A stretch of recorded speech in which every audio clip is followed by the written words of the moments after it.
The Invincible fleet approaches Earth. Varnik had ruled the stars for over 1,000 cycles.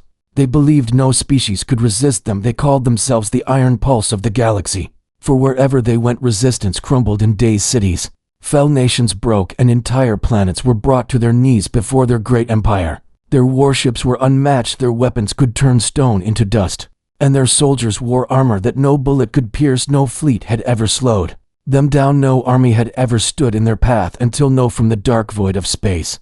The Varnik mothership, known as the Tyrant's Crown, hung over Earth's moon like a shadow of doom. Behind it came dozens of cruisers, carriers, and troop landers, each one brimming with weapons, supplies, and the belief that this would be another easy victory. Their commander, General Kravox, stood at the main viewing window, for arms folded across his armored chest, eyes glowing faint green as he looked down at the blue and green planet spinning peacefully below. Turned to his officers and spoke in a voice like crushed gravel. "Prepare the invasion fleet," he said. "Earth is classified as a Class 3 civilization, minimal spaceflight, no interstellar weapons, no central planetary defense system. This will be quick. We begin with orbital dominance, destroy their satellites and jam their communications. Then deploy ground troops to strategic locations, major cities, ports, military bases. If they resist, they die. If they submit, they become servants like the others." Officers nodded without question. They had done this 100 times before. It was routine, it was boring. They believed Earth would fold in a day, perhaps two, if their military tried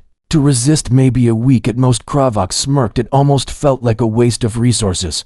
But Earth had something the Varnik wanted: rare metals deep in its crust, powerful biological data from its humans, and a strategic position near several key wormholes. So Earth had to fall. Meanwhile, on Earth, telescopes, radar systems, and space agencies picked up strange readings. Multiple large objects were approaching. Not just satellites, not just comets, but ships, massive ones moving in perfect formation, descending fast. Governments went on alert. World leaders scrambled to respond. Air forces were readied. Missiles moved into launch position. But no one really believed it was real until the first shadow passed over the moon and the world changed forever. People stared at the sky as the ships appeared like giants waking from sleep.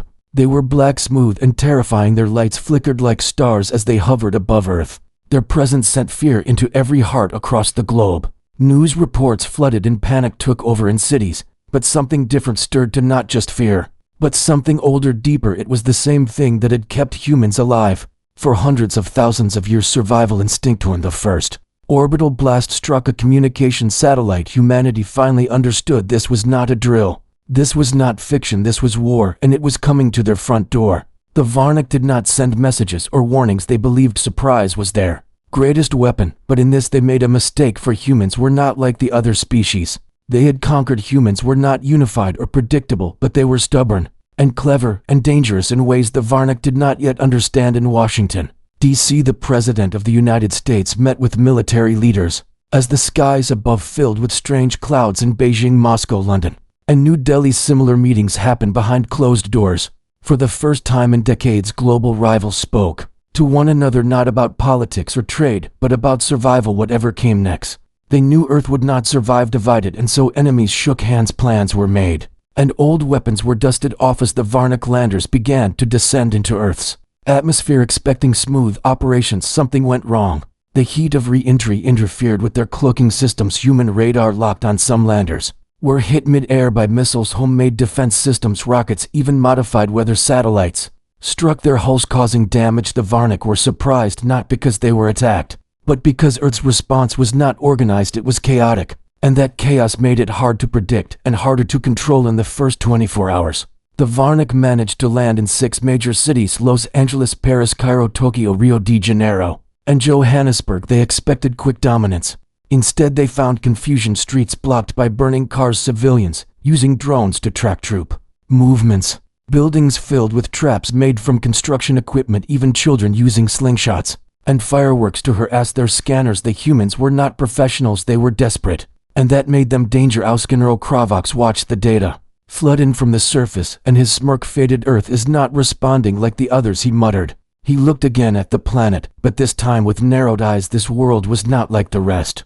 It had teeth and claws and something else, something that stirred behind those blue skies and deep oceans, something waiting to rise and meet them in a way they had never seen. Beforia's night fell over the battlefields of Earth. The Varnik still believed they would win, but something had begun. Something They could not stop, and deep in the heart of Earth a voice older than words whispered, "We are not weak, we are waiting." Earth fights different. Varnik expected order, submission, and fear. But what they found instead was madness, not the kind that made beings run away, but the kind that made them fight harder, dig deeper, and strike. When no one was looking, their soldiers spread through the cities, expecting to control streets and structures quickly, but Earth's cities were not built in predictable ways. Narrow alleyways led to ambushes, rooftops became sniper nests, and underground tunnels became the paths of rebels. The humans fought like no one the Varnik had ever seen. They did not wait for orders, they acted on instinct, and when one was taken down, to more seemed to rise with fury in their eyes and fire in their hands. In Los Angeles,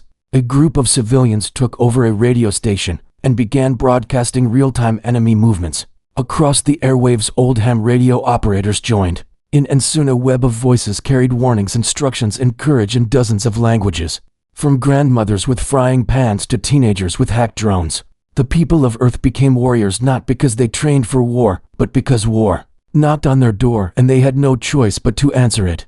With everything they had, the Varnik were confused. Their scanners showed scattered resistance, but no command structure. They found no generals to kill, no headquarters to bomb. Every time they thought they had crushed the resistance, it grew somewhere else. Like water slipping through fingers, the more pressure they applied, the more ways humanity found to fight back. In Cairo, human engineers trapped Varnik walkers in collapsed tunnels. By detonating old metro lines, they had learned the movement patterns of the invaders within hours and began reshaping the terrain into deadly traps. In Tokyo, a group of college students used hacked VR headsets and gaming consoles to create false heat signatures, which drew the Varnik into ambushes by the local police force, who had turned their entire precinct into a fortress. The officers shared food with citizens, used streetlights for Morse code, and even printed 3D weapon parts from school labs. The invasion was no longer a one-sided assault. It had become a dirty, brutal street war, where humans refused to follow the rulers. General Kravok stood in the command center of the tyrant's crown, surrounded by dozens of floating displays, each showing chaos instead of conquest. He barked at his officers to increase drone surveillance, to tighten troop patrols, to crush any pockets of resistance.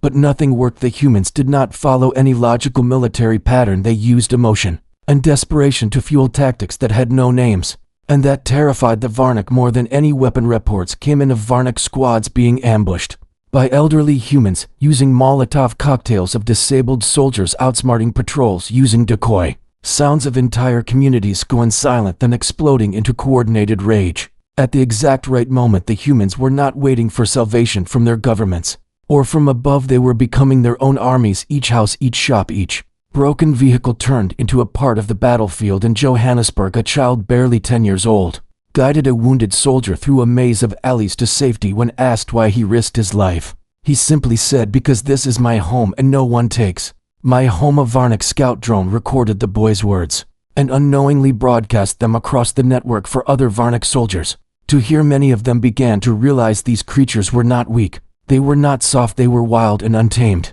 and something ancient burned behind their eyes. In Paris, the Varnik tried to take control of the Eiffel Tower, thinking it would be a symbol of dominance. Instead, they were met with resistance from street musicians, protesters, and ex-military who had fortified the base and lined the elevators with traps using kitchen grease and broken glass. The tower never fell and became a symbol for human resistance across the world. People painted it on walls, wore it on shirts, and lit candles beneath its glowing frame. Back in the command room, Kravok paced the floor, his teeth grinding, his fists tight. "This is not a war," he said to no one. "This is something else. We came to break a planet, and instead we have woken a storm." He turned to his second in command and asked, "Why have we not broken their spirits yet?" The officer looked back with nervous eyes and answered, "Because they do not fight to win, they fight because losing is not an option." That answer haunted Kravok through the night, as more reports came in. Weapons stolen from Varnik stores were being reverse-engineered by human scientists. Within days, they were jamming communications, turning alien rifles into makeshift artillery, and even hacking into targeting systems to crash small ships into their own fleets. The humans did not act like the other species. They did not surrender when their leaders fell. They simply kept fighting, like the battle was a part of their soul. Humans did not see invincible aliens. They saw enemies in their home. They did not run, they resisted. With everything, even their pain, even their grief, even their memories of what Earth had once been, and what it could become again if they survived. They were not warriors by birth but by choice. and that made them dangerous beyond measure. The second week of the invasion, Earth had not fallen, and instead of sending messages of surrender, Earth's people sent silence, the kind that meant something was coming, something the Varnak had never seen before. Terrain fights too. The Varnak had calculated every factor before their assault. They studied human weapons, analyzed military formations, intercepted radio chatter, and mapped satellite coverage. But there was one thing they failed to understand, and that was the land itself. The planet called Earth did not sit still. It did not welcome them with quiet ground or open plains. Instead, it seemed to rise up and push back like it had a spirit of its own. The terrain became as much a warrior as the people who lived upon it, and slowly the Varnak began to feel the weight of that. Mistaking the thick jungles of the Amazon, their scouts vanished. Without sound, drones lost connection. Ground units sank into mud that moved like living hands. Branches snapped under unseen pressure. Animals howled in tones that shattered audio sensors. Rain poured in sheets that shorted their circuitry, and disabled scanners. What was supposed to be a resource scan turned into a desperate retreat. Only half the squad returned, and those who did whispered of vines that grabbed them from the dark, of insects that nested in their suits, and of shapes in the shadows that watched but never struck, until they ran in the deserts of the Middle East. Their walkers overheated within hours. Dust storms clogged engines. Sand found its way into weapon systems and turned them useless. Temperature swings cracked armor, and nightfall brought cold that bit deeper than any weapon. Human fighters used the sand like a blanket. They moved under it, struck from it, vanished into it. The dunes swallowed bodies and left no trace, and every morning the sun rose not on victory, but on silence that grew heavier by the day. Mountains in Eastern Europe proved worse. Jagged cliffs and unstable rock crushed patrols in sudden landslides. Explosions echoed for miles, but the humans did not flinch. They used the noise as cover. They climbed the peaks barefoot with supplies strapped to their backs. Snipers appeared from ledges that had no paths, then disappeared again without sound. Even drones failed here. Their wings snapped in high winds, their cameras iced over, and those that remained were hacked mid-flight by hands older than war itself. Forests in Canada became a nightmare. Thick trees blocked line of sight. Moss dampened footfalls. Animals scattered before the invaders, but left trails behind that led nowhere. And the humans who knew these woods moved like ghosts. The Varnak called them shades, for their thermal images flickered like mist, and their bullets came without warning, then vanished like the trees had eaten them. Entire convoys were lost in forests, marked safe by orbital scans. Those scans had missed the old logging trails, the caves, the sinkholes, and the silent resolve of those who had lived there for generations. Urban terrain became even worse. What the Varnak thought of as ruins were actually fortresses. Rubble served as barricades. Craters became traps, and humans navigated destroyed streets with the ease of memory. In Detroit, they used underground sewers to strike at supply routes. In Manila, entire apartment blocks were turned into sniper towers, with laundry lines used to swing supplies between buildings. In Buenos Aires, collapsed highways were lined with pressure sensors, homemade and invisible to alien tech, and every broken car, every shattered window held the eyes of someone who refused to surrender. But worst of all was the weather. The Varnak came from a world of stable seasons and controlled environments. They had never seen hurricanes with winds that could lift a cruiser, or lightning that struck 12 times in one breath. They had never seen blizzards that buried machines, or floods that moved cities overnight. Earth's sky became a weapon, and the humans welcomed it. They knew the signs. They moved before the storm. They struck in the middle of it and left after it passed, always leaving behind only the wreckage of the unprepared. In one case near the Philippines, a tropical storm tore through a battalion of Varnak troops who had made camp near the coast. Their tents collapsed, their transport ships were slammed against the shore, and the rain drowned their power cores. In the chaos, a village rose from the water, not to flee but to fight. Fishermen armed with harpoons, farmers with machetes, and children carrying supplies for their parents. They fought through wind and rain, not because they wanted to but because they had to, and the sea itself seemed to fight alongside them, swallowing Varnak bodies without mercy inside. The tyrant's crown, General Kravox, reviewed the terrain reports again and again. None of it made sense. How could so many different regions all be hostile? How could this planet itself turn into an enemy? He paced before his officers, snapping at them with growing rage. Why do the trees attack? Why does the rain kill? Why does the snow bury our mechs? Why do even the animals seem to hate us? No one had answers, because there were no answers, only reality, and that reality was Earth fights for its people. One young Varnak officer dared to speak. Perhaps it is not that the planet fights for them. Perhaps it is that they have learned to fight with the planet. Kravox turned toward him, and for a long moment said nothing. Then he looked again at the spinning orb below them, green, blue, white, and wild, and for the first time he realized this was not a battlefield, this was a living, breathing world with claws and fire and fury waiting to be awakened. As more reports came in of storms destroying fleets, of terrain destroying machines, and of humans rising from the ruins like the earth itself had given birth to warriors, Kravox began to feel something he had never known in all his campaigns. Not doubt, not fear, but something colder, the feeling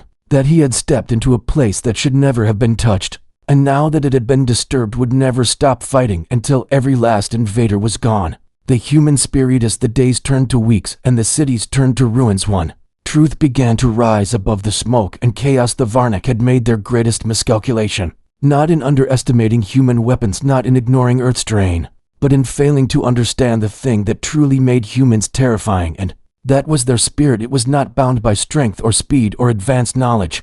It was something else, something deeper, something the Varnak could not measure with scanners or capture with drones. It was the quiet strength behind tired eyes, the refusal to stop even when hope seemed lost, the ability to fight, not because they thought they would win, but because giving up was simply not part of who they were. On the ruins of New York City, among collapsed towers and shattered streets, a firefighter named Miguel led a group of survivors through subway tunnels, not as a soldier, not as a leader by rank, but because he refused to let anyone be left behind. When asked why he kept going even when he had no family left, he simply said, because someone has to, and if I stop then maybe the next person stops and then we all fall. And I won't let that happen, not while I can still move, not while I can still breathe.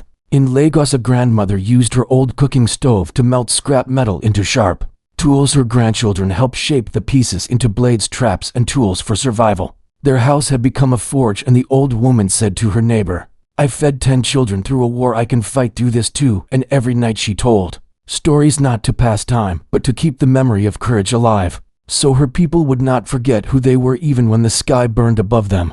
In the Arctic Circle, where snow swallowed cities whole, a group of researchers who had lost all contact with their governments turned their lab into a beacon. Using old radios and handmade transmitters, they sent signals across frozen airwaves, warnings, help requests, and sometimes just voices singing into the silence, for the sake of reminding someone, anyone, that they were still alive and still human. And sometimes the only reply was another voice singing back, and that was enough to keep them going. Through the cold, through the dark, through the endless night, stories began to spread, not just through cities, but across continents. Not rumors, not propaganda, but real stories passed from mouth to mouth, radio to radio, and memory to memory, of a boy who carried his wounded dog 20 kilometers through battlefields to safety, of a nurse who treated both human and Varnak wounded in a church basement because she believed pain was not something that cared about sides, of a blind man who guided 10 children out of a burning building because he knew the streets by heart and refused to let them die. These stories were not grand acts of war, they were small, quiet moments,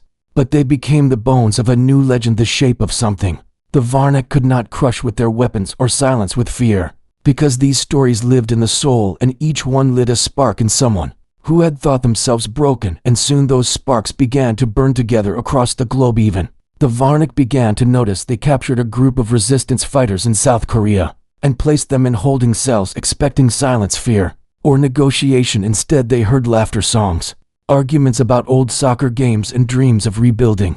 The captured humans did not act like prisoners, they acted like family. One Varnak guard asked, "Why are you laughing when your world is dying?" And one of the prisoners answered, "Because as long as we can laugh, it means we're still alive, and as long as we're alive, we're not done yet." And Varnak soldier began to sit near the cells every night, listening, not because he was ordered, but because something in the voices called to him, something that made him question everything he had believed since birth. And when his commander found out and demanded to know why, he answered, "They are not like us, but maybe they are more than us." General Kravox reviewed the behavioral reports. With growing concern, the humans were not breaking, they were adapting. Even under bombardment, even in famine, even when their cities fell and their armies fractured, they rebuilt from pieces, used pain as mortar and memory as stone, and every time a new unit rose from the ashes, it was stronger, not weaker. And what frightened him most was the knowledge that he had not yet seen the worst of them, because they had not yet lost enough to truly reveal what lived inside their hearts. He stared at the planet again, his fingers digging into the metal edge of the console, not because he feared their weapons, but because he feared what might happen when a species like this was pushed too far, a species that made songs from sorrow, courage from tragedy, and fire from tears. And for the first time since the invasion began, he wondered not how to win, but whether winning was even possible anymore down on Earth. As smoke filled the skies and the city screamed into the void, a little girl in a shattered village lit a candle beside a broken statue. Her parents were gone, her home destroyed, but she sat straight and sang a song. Her mother taught her a lullaby for the stars, and someone heard her. A man with a broken leg crawled closer, then another with bleeding hands, then an old woman, then a soldier, and soon a circle formed around her in the middle of a battlefield, because even when fire rains from the sky, the human spirit still finds a way to shine. Counterattack begins for the first time in decades. The nations of Earth stopped fighting each other and turned their eyes toward a common enemy. The invasion had broken through walls of distrust. Old rivalries were set aside, and leaders who once met in cold halls now spoke openly in war rooms across the planet. The United Nations became a true alliance, and every country understood that survival depended on unity. Every soldier on every battlefield carried not only a weapon, but a hope that this would be the moment. History remembered military bases long dormant began to buzz with life. Scientists, engineers, and strategists worked day and night. Old factories were converted to produce ammunition, and new weapons. Communications networks were rebuilt using whatever technology was available. From old radios to hacked satellites, even civilians joined the effort, making food, medical supplies, and clothing for those fighting on the front lines. This was not just a military campaign, it was a global movement fueled by desperation, courage, and the unbreakable human will. The United States Navy launched its most powerful ships to protect the coasts and to blockade key ports, preventing Varnic reinforcements from arriving at the same time. Fleets from China, Russia, and India coordinated their attacks, disrupting enemy supply lines and destroying orbital weapons platforms. The skies over major cities were filled with human fighters. Jet after jet streaked through the clouds, challenging the alien cruisers and their huge carriers. The battles were fierce and costly, but humanity refused to back down. Every strike was planned with precision, and every victory inspired millions. And the ground elite units, made up of soldiers from different nations, moved with deadly efficiency. They had trained for decades for peace, but now adapted quickly for war. They shared tactics and intelligence, their radios filled with voices speaking different languages, but united by a single purpose: to push the invaders back to whatever corner of the galaxy they came from. In Paris, a mixed battalion fought street by street, slowly reclaiming neighborhoods that had been lost weeks before. In Cairo, human engineers repaired vital infrastructure and created improvised explosive devices that caught the Varnic by surprise. In Tokyo, cyber warfare teams hacked enemy communication systems, turning their own signals against them. In New York, a famous human general named Elena Diaz led a daring operation to destroy a Varnic command center buried beneath the city. Her team moved through tunnels filled with dangers, from collapsed walls to alien sentries, but their determination never wavered.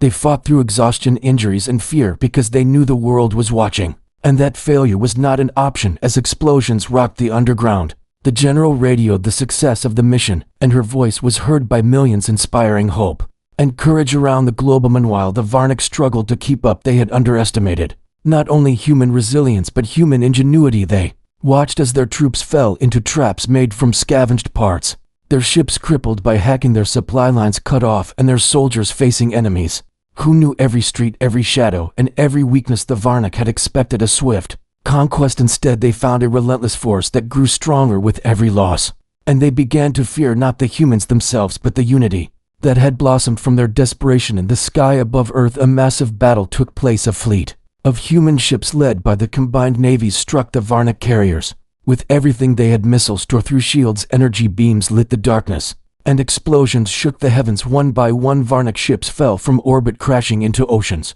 and deserts below. The humans cheered as each enemy vessel was destroyed, but they also mourned the loss of their own brave pilots who gave their lives to protect their home. The skies were no longer silent and dark, but alive with the roar of engines and the hope of freedom. As the battle raged on, the Varnic fleet tried to retreat. They knew they could not win this war with brute force alone.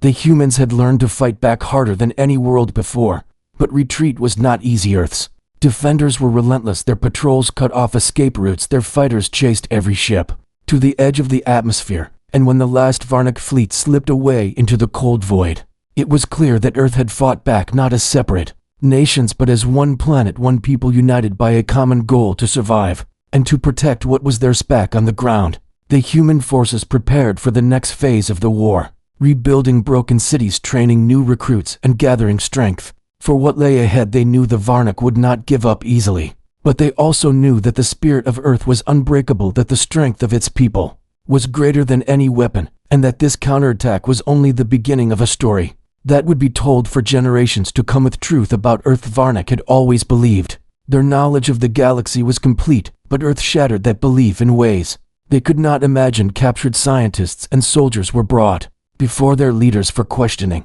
and what they revealed sent ripples of shock through the ranks. Earth was not just another planet, it was a death world, a world so dangerous that many species had marked it as forbidden or avoided it altogether. It was a place where nature fought back with unmatched fury, where every creature was a predator, every storm a weapon, and every breath of air could carry unseen dangers. The captured Varnak scientists studied Earth's flora and fauna in secure labs, and found creatures with toxins that could kill with a single touch, plants that grew over centuries into massive barriers, and animals that could survive in the most extreme environments.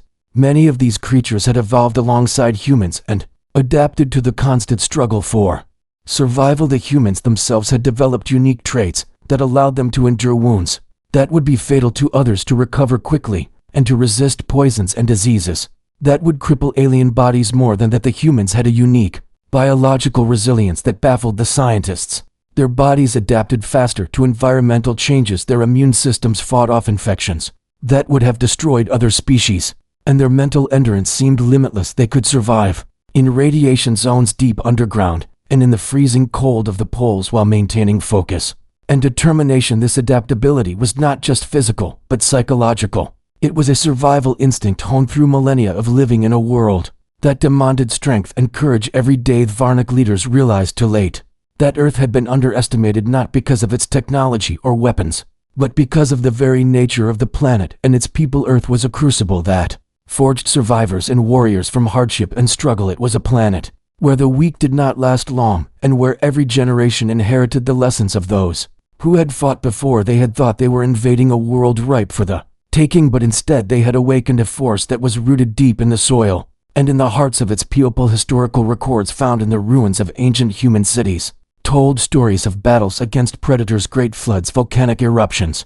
and harsh winters. Humans had faced extinction many times, but had always found a way to endure. They had built civilizations not because they were weak, but because they had to learn to control the chaos around them. Yet no matter how advanced they became, the wildness of Earth never left them. It lived within them, and that wildness was now unleashed against the invaders. The Varnak tried to adapt their strategies, but every new plan was met with new human tactics. Earth's terrain and weather were unpredictable, but so were the humans, their minds quick to learn and innovate. Engineers reverse-engineered alien tech, creating weapons that combined human creativity with Varnak designs. Human scientists discovered ways to manipulate the planet's environment, turning storms and earthquakes into tools of war. Earth was no longer just a battlefield. It was a partner in humanity's fight for survival. Captured Varnak prisoners began to speak of the respect they had gained for their enemies. Many told stories of humans helping wounded Varnak soldiers despite the war of blood and fire. Some said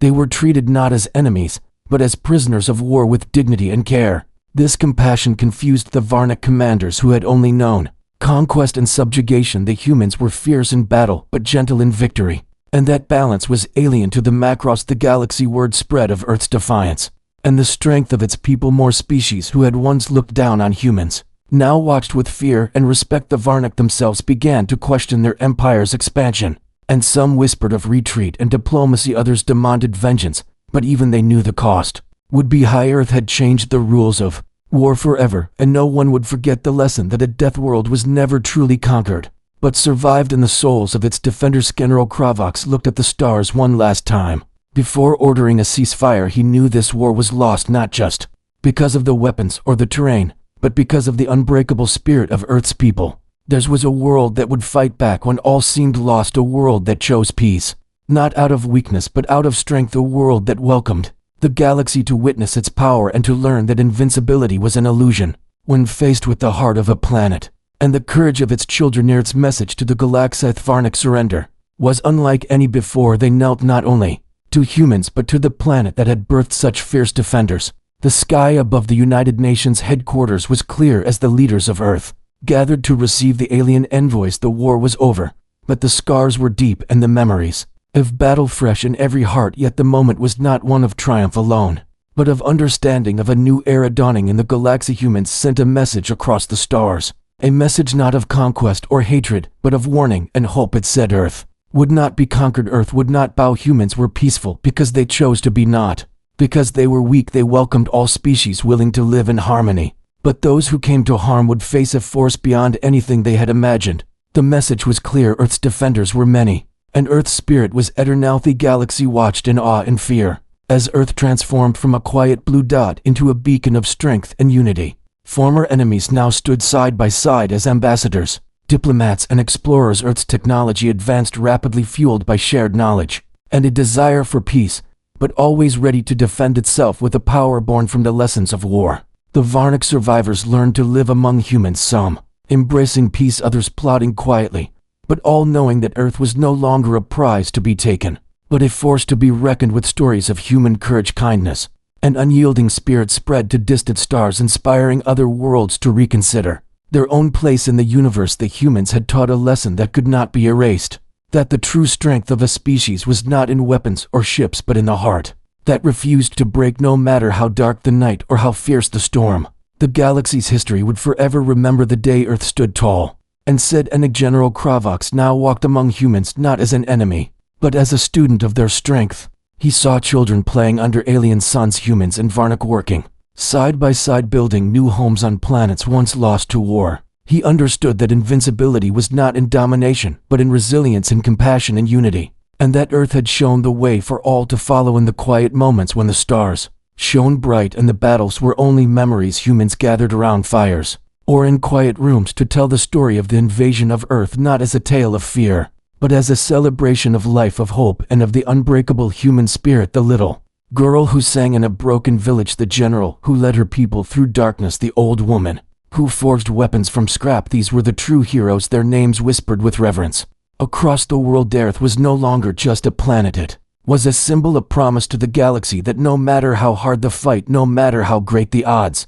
humanity would always rise again. Their message was simple and clear: they were not just survivors, but protectors, and they would never stop fighting for their home and for each other. Earth's last stand battle had changed the world forever, but what remained was more than ruins. It was the heart of a people who refused to break through fire and storm through loss and pain. They stood stronger. Together Earth had tested them, and they had survived, not because they were the strongest in the galaxy, but because they carried within them a spirit that no weapon could destroy, the spirit of hope, of unity, of courage and love that bound them all as one family. Stars that had once seemed cold and distant now felt closer, because Earth had shown the galaxy that true power comes not from conquering others, but from protecting what is precious, from rising when the world falls, from choosing to stand even when the night is darkest. Every breath, every heartbeat became a promise that this world would never be taken, that its people would fight with everything they had, to the last drop of strength, and beyond. Generations would remember the day when invincible enemies met a force they could not understand, the power not of machines or technology, but of human will, a will forged in hardship, tested by nature, and made unbreakable by the bonds of family and friendship. Earth was no longer just a home, it was a legend, a warning, a light shining through the darkness of the cosmos, that no matter how far or wide the stars stretched, there would always be a place where courage lived and where hope never deadened. So the story ended, not with silence, but with the roar of life, the laughter of children playing under alien skies, the song of survivors who knew that no matter what came next, they would face it together, with hearts full of fire and eyes fixed on the future, a future they would build with their own hands and with the strength of a world that refused to fall. And